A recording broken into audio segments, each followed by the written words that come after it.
Assalamualaikum warahmatullahi wabarakatuh. Selamat pagi dan selamat bergabung dalam pembelajaran kali ini.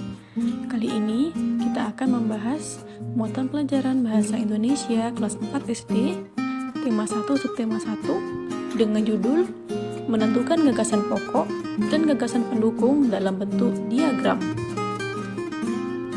Kali ini kita akan belajar mengenai gagasan pokok dan gagasan pendukung dalam bentuk diagram.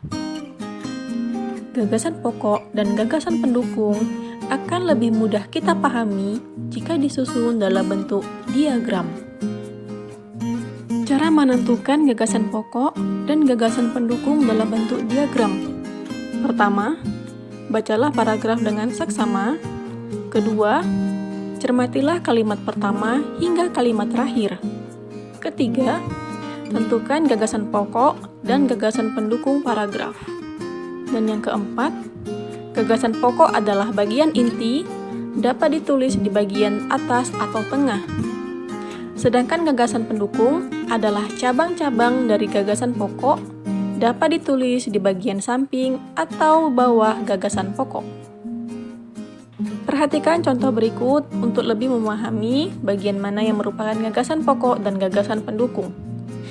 Indonesia memiliki berbagai bahasa daerah, misalnya bahasa Batak, bahasa Jawa, dan bahasa Sunda.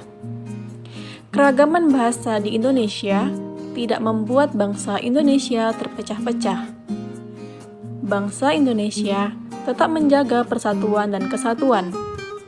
Bangsa Indonesia dipersatukan oleh bahasa persatuan, yaitu bahasa Indonesia. Adapun gagasan pokok dalam paragraf ini terdapat pada kalimat pertama, yaitu Indonesia memiliki berbagai bahasa daerah. Sedangkan gagasan pendukungnya dimulai dari tulisan yang berwarna hijau, yaitu keragaman bahasa di Indonesia tidak membuat bangsa Indonesia terpecah-pecah. Bangsa Indonesia tetap menjaga persatuan dan kesatuan. Bangsa Indonesia dipersatukan oleh bahasa persatuan, yaitu bahasa Indonesia. Contoh dalam bentuk diagram. Gagasan pokok dari teks di atas adalah Indonesia memiliki berbagai bahasa daerah. Adapun gagasan pendukungnya, bahasa Indonesia mempersatukan bangsa Indonesia. Bangsa Indonesia tetap menjaga persatuan dan kesatuan, serta keragaman bahasa tidak memecah belah bangsa. Pelajaran selanjutnya adalah membuat ringkasan teks dengan peta pikiran. Peta pikiran yang berisi gagasan pokok dan gagasan pendukung dapat dijadikan acuan untuk membuat ringkasan. Meringkas isi teks sama dengan menulis kembali isi teks secara singkat. Adapun langkah-langkah dalam membuat ringkasan teks, yang pertama, bacalah teks dengan saksama. Kedua, gunakan kalimat tanya apa, siapa, mengapa, bagaimana, di mana, dan kapan untuk mengetahui kejadian yang diceritakan di dalam teks.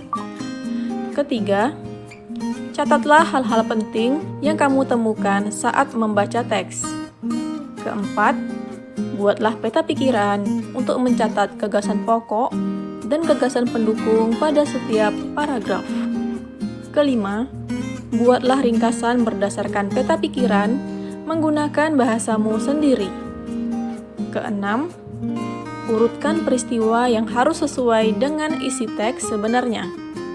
Ketujuh, gunakan kalimat yang ringkas, hindarilah pengulangan kalimat dan bahasa yang tidak efektif. Baiklah, itu saja yang dapat disampaikan dalam video pembelajaran kali ini. Semoga bermanfaat. Wassalamualaikum warahmatullahi wabarakatuh. Semoga kita semua dalam keadaan sehat walafiat.